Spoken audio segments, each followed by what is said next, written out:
Hello, and welcome to question 13 of section 1A in linear algebra done right. We're going to show that, which property is this? Associative. We're going to show that multiplication is associative with vectors and scalars. Now, so x is going to be a vector or n tuple. And we know that because we notice the little n up here. That means n tuple. It's got n elements. And a and b are just elements of the field f, which is the real and complex numbers. So the left-hand side is, we're going to expand the x into an n tuple or vector.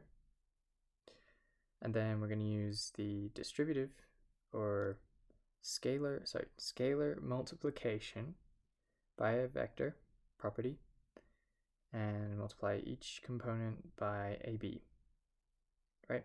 So because multiplication is defined in our field of scalars, because it's defined there, we can also do use the associative property and put brackets around just b and x1, and that's the same thing as ab x1.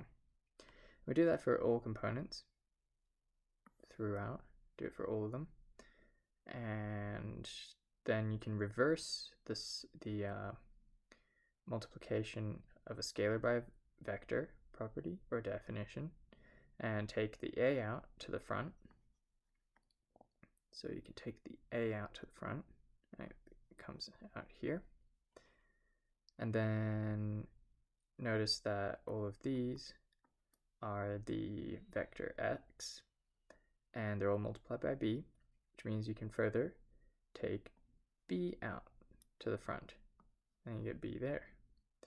So then you get a times in brackets b times x as one vector. And that equals the right-hand side up here as required. That's the proof for question 13. I'll see you in the next one.